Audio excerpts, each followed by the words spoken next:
Votre demande de permis de titre a été refusée.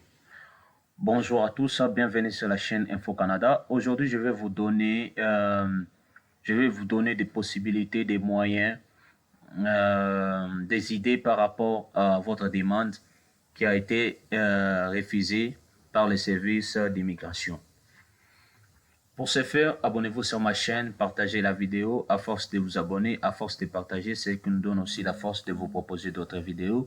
Si vous avez des questions, des préoccupations par rapport à ça, n'hésitez pas surtout à laisser un commentaire, à vous abonner et à liker. Et pour ce faire, il y a, là je vais vous expliquer tellement ce qui est tellement pratique. Dans les cas où votre demande de permis de titre a été refusée, il y a plusieurs raisons, comme vous pouvez les voir. C'est-à-dire, ce que vous devez noter, c'est ceci. Chaque personne qui soumet sa demande au service d'immigration doit avoir, dans les cas des refus, doit avoir ses propres conséquences, ses propres je dirais ses propres raisons de refus. Vous voyez comme je prends ces cas ici. Vous voyez, ils ont dit par conséquent, votre demande est refusée. Est refusée pourquoi? C'est-à-dire, il doit corriger. Mais par conséquent, ils ont dit, je ne suis pas satisfait que vous quitterez le Canada à la fin de la période de séjour, conformément à l'ANEA 216, tout ça. Ok. Il a dit quoi? J'ai refusé votre demande parce que vous n'avez pas démontré que vous quitterez le Canada basé sur les facteurs suivants. Vous voyez, ils ont dit sur les facteurs suivants. Ce sont les points qui sont énumérés ici, comme vous pouvez les voir. Moi, je peux toutefois...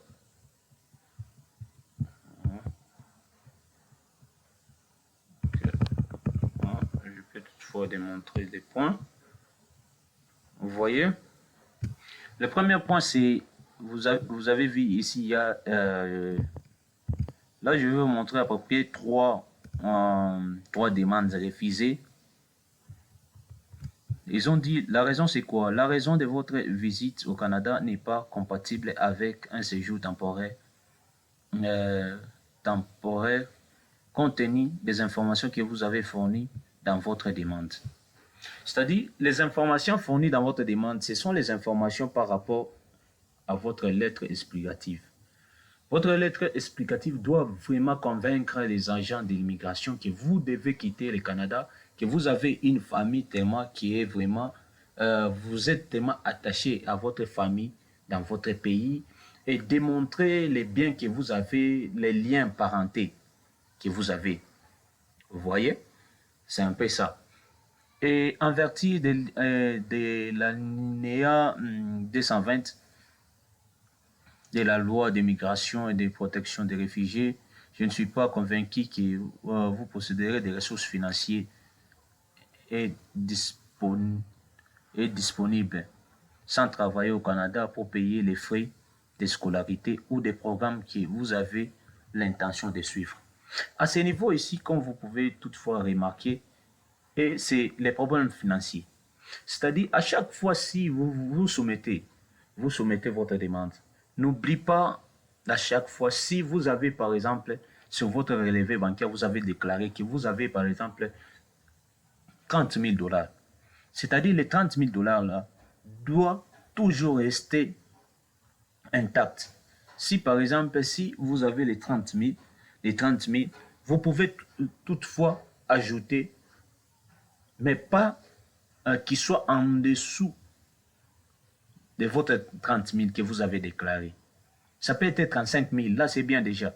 Mais non pas, vous avez déclaré 30 000 après quelques jours et puis vous étiez parti retirer. Et parce qu'ils vérifient tout cela. il vérifie parce que le relevé bancaire, il y a toutes les informations concernées, il vérifie. C'est-à-dire, vous devez veiller aussi à ça. Ce sont des ressources financières. Deuxième point, il y a premièrement la lettre explicative. Deuxièmement, il y a fournissez suffisamment les documents à l'appui de vos revenus. C'est ça.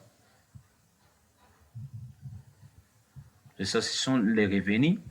Et troisièmement, ils ont dit, en l'alinéa 13 de la loi pour autant de migration et de réfugiés, je ne suis pas convaincu que vous serez des ressources. Vous voyez, pour celui-ci, ils ont tellement exigé des ressources. C'est-à-dire, ils ne sont pas tellement convaincus que la personne va quitter dans leur territoire et retourner dans leur pays. Vous voyez, c'est les ressources financières et la lettre explicative. Si dans les cas où vous avez aussi, vous vous retrouvez dans les mêmes cas, veillez à ça, le relevé bancaire et votre lettre explicative. Là, je peux toutefois vous montrer, aussi, vous voyez aussi ça. Ils ont dit, pour la personne ici, votre fille, je ne suis pas satisfait. Bon, les points, c'est la personne doit seulement corriger ces points ici. Vous voyez, à ces points ici.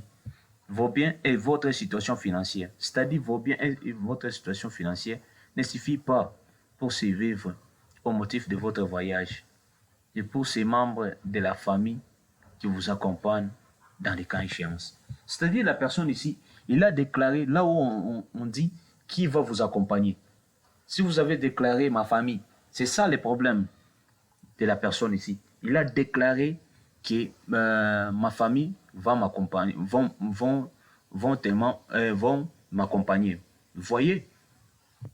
Et aussi les ressources financières. C'est-à-dire, la personne ici a seulement à corriger.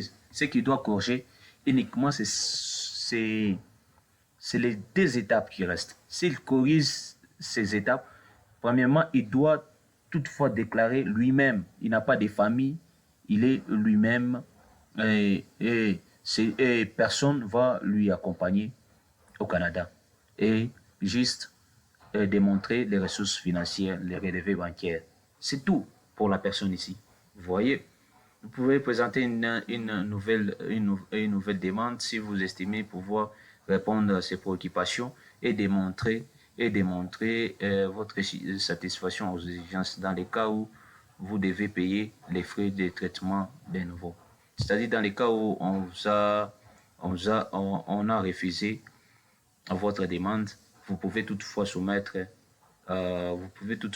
une nouvelle demande et payer les frais qui est vraiment exigé. Là, je vous montre aussi pour le monsieur aussi. Là, vous voyez, pour les raisons, c'est les biens et autres situations financières ne suffit pas pour survivre au motif dans les cas échéances, les raisons de visite et de tout ça. Ok, je vous ai juste montré pour des personnes dans les cas où ils ont des problèmes par rapport au relevé bancaire et aux lettres explicatives. C'est un peu ça. Dans les cas où, si vous avez des problèmes par rapport à ça, essayez juste de convaincre l'agent d'immigration que vous devez retourner dans votre pays, vous avez la famille, vous êtes lié à votre famille, vous avez des biens, vous êtes parti là-bas pour les études et puis rentrer et créer une entreprise, ainsi de suite. Alors, ce que moi, je peux toutefois conseiller à mes frères africains, c'est il faut avoir l'amour. Quand on a l'amour,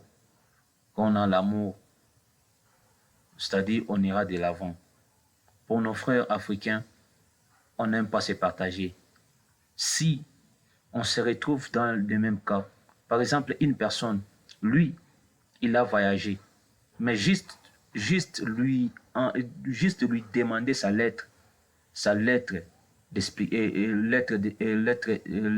explicative, c'est toujours un problème. Et pourtant, quand une personne t'envoie sa lettre explicative, c'est lui qui a eu son visa. C'est pas que non, on va lui arracher son visa. Non. C'est juste aider aussi d'autres personnes qui se retrouvent, qui se retrouvent, qui se retrouvent dans des situations où ils doivent corriger leurs lettres explicatives et les relevés bancaires. Vous pouvez juste aider nos frères, nos sœurs qui cherchent ces lettres-là. Vous qui détenez déjà les visas, vous qui êtes déjà au Canada, vous pouvez toutefois aider nos frères. Celui qui cherche votre lettre, si vous avez déjà eu votre visa, vous lui envoyez, il va adapter par rapport à sa situation. Non pas, il ne va pas copier parce qu'il n'a pas, ou bien ils n'ont pas les mêmes biens, le même argent que vous. Non, il doit seulement adapter par rapport à votre lettre parce que votre lettre a été acceptée. Alors, aidez nos frères aussi à le faire.